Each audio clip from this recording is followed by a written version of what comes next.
हमारा आज का टॉपिक है अनपॉलंग और पोलैरिटी इन्वर्जन या reversal of polarity. Reversal of polarity disconnection के लिहाज से एक बेहद महत्वपूर्ण टॉपिक है। अब हम डिस्कनेक्शन के संदर्भ में जब हम अनपॉलंग या रिवर्सल ऑफ पोलैरिटी पर बात करें तो सबसे पहले हम देखते हैं कि इसकी आवश्यकता हमको कब पड़ती है।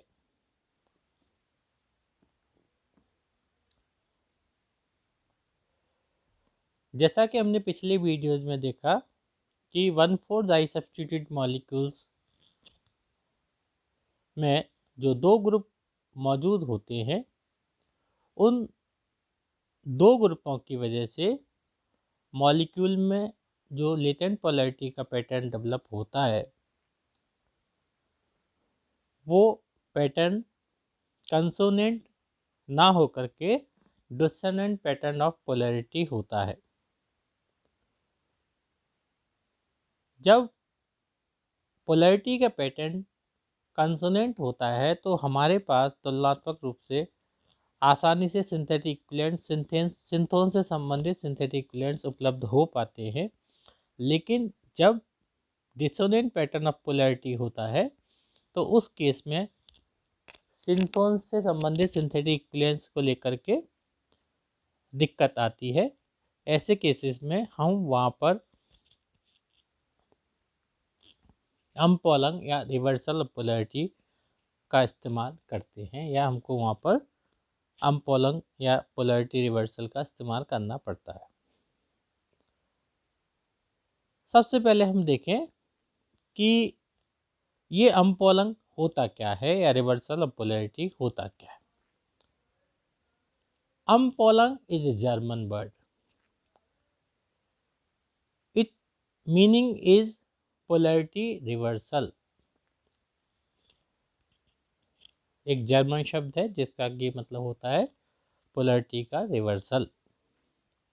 It is used to describe the situation where the polarity in a compound is deliberately changed to facilitate a particular reaction।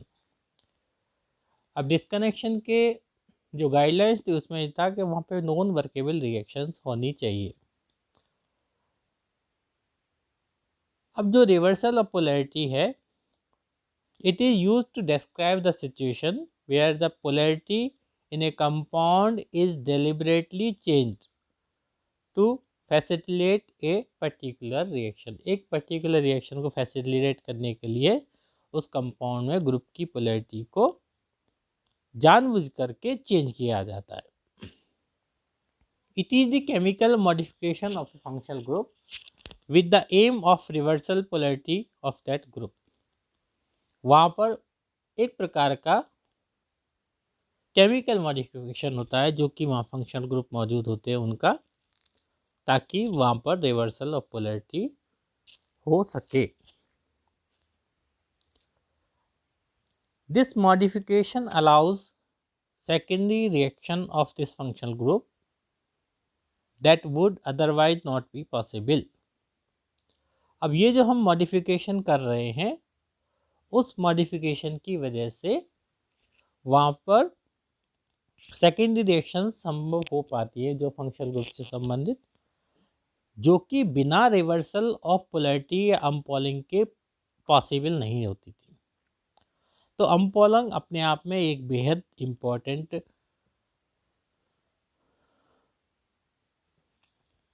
पहलू है और जिसका मतलब होता है रिवर्सल ऑफ पोलैरिटी या पोलैरिटी रिवर्सल, जो कि फंक्शनल ग्रुप की पोलैरिटी को जानबूझ करके किया जाता है ताकि वहाँ पर सेकेंड रिएक्शन संपन्न हो पाए।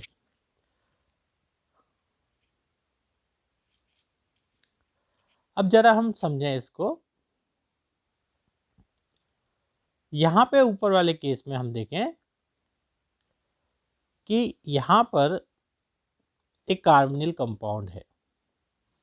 अब कार्बोनिल कंपाउंड में कार्बन जो है वो ऑक्सीजन से जुड़ा हुआ है और ऑक्सीजन ज़्यादा इलेक्ट्रोनेगेटिव एटम है।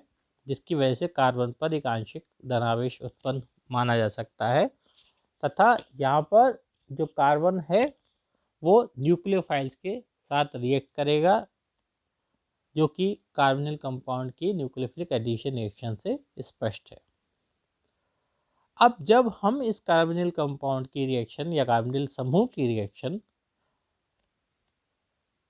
1,3 प्रोपेन डाइथाइल से कराते हैं, तो क्या होता है कि यहाँ पर न्यूक्लियोफिलिक एडिशन रिएक्शन इस डाइथाइल का होगा और डाइथाइल के एडिशन के फलस्वरूप वहाँ पर एक साइक्लिक कंपाउंड का निर्माण होगा।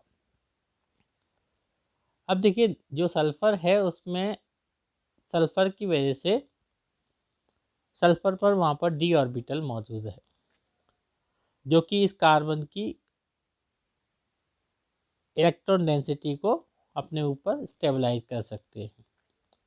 तो जो 1,3 प्रोपेन डाइथाइल की रिएक्शन से 1,3 डाइथाइन का निर्माण होगा। तो 1,3 डाइथाइन में जो हाइड्रोजन मौजूद है वो हाइड्रोजन एसिडिक प्रोटॉन है। अब जब हम इस एसिडिक प्रोटॉन की रिएक्शन एन ब्यूटाइल लिथियम से कराएंगे, तो जो कार्बोनिल कार्बन पॉजिटिव था अब वो नेगेटिव हो गया एब्स्ट्रैक्शन, प्रोटॉन के एब्स्ट्रैक्शन के बाद। अब अर्थात यहाँ पर कार्बोनिल से 1,3 डाइथाइन में जो कार्बन है, कार्बोनिल में वो पॉजिटिव था, 1,3 डाइथाइन में ये नेगेटिव है, और ये जो नेगेटिव कार्बन है वो इलेक्ट्रोफाइल से रिएक्शन करता है। अर्थात पहले वाले कार्बोनिल ग्रुप की तुलना में 1,3 डाइथाइन में कार्बन की पोलैरिटी चेंज हो गई। तो कार्बोनिल से लेकर के डाइथाइन तक का जो प्रोसेस हुआ पोलैरिटी रिवर्सल का, वो अपना अम्पोलंग हुआ। तो इस प्रकार से ये अपना अम्पोलंग हुआ। अम्पोलंग को करने के कई तरीके। पहला, इपॉक्साइड एज अम्पोलंग एजेंट, अर्थात इपॉक्साइडों को हम अम्पोलिंग एजेंट के रूप में काम में लेते हैं। दूसरा, अल्फा हेलोकीटोन एज अम्पोलंग, हम अल्फा हेलोकीटोन को भी अम्पोलंग रिएजेंट या एजेंट के रूप में काम में लेते हैं। Cyanide as umpolung reagent, 1,3 dithiane as umpolung. अब जो उदाहरण हमने ऊपर लिया उसमें 1,3 प्रोपेन डाइथाइल की रिएक्शन हमने कार्बोनिल कंपाउंड से कराई, जिससे 1,3 डाइथाइन का निर्माण हुआ। तो ये वाला उदाहरण अपना ऊपर वाला उदाहरण हुआ 1,3 डाइथाइन एज अम्पोलंग। एमीन अम्पोलंग, इन अम्पोलंग के वेज के बारे में हम आने वाले वीडियोज में विस्तार से चर्चा करेंगे। तो याद रखने वाली बात यह है कि अम्पोलंग का मतलब होता है रिवर्सल ऑफ पोलैरिटी।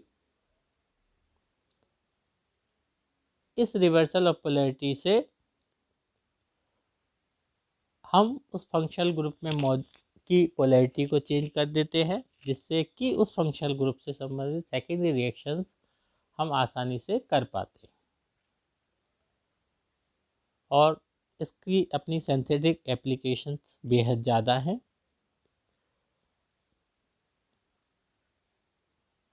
आज के लिए इतना ही। अगले वीडियोज़ में हम इन टॉपिक्स पर चर्चा करेंगे।